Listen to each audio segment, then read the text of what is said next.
Kain po tayo. Hulaan nyo kung anong ulam to.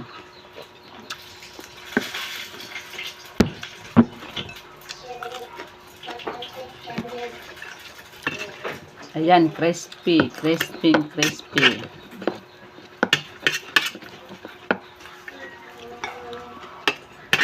Sa pinagal-tagal ng panahon.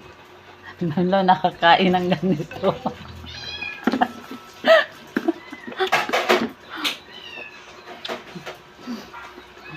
May nakita kasi si ayan. Sabi nag-try siyang magluto niya, no. Ayan, no. Masarap pala. Legit na. Ngayon ko lang natikman sa buong buhay ko yung ganito.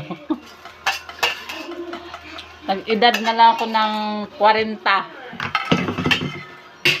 Ngayon na nakakain ng ganito, oh. Yeah.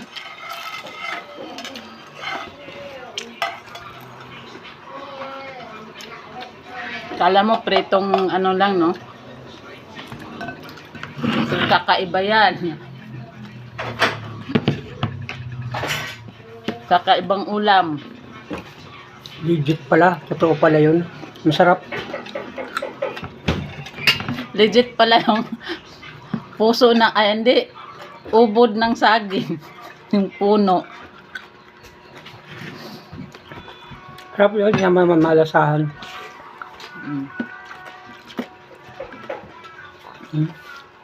Kan tayo. Sarap. Subukan nyo rin.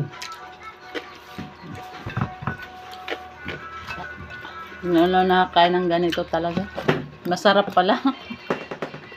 Simula sa puso ng saging hanggang sa katawan ng saging pwedeng kainin. Totoo nga pala. Mahal na kasi yung bigas. Kaya kahit ano na lang pwede.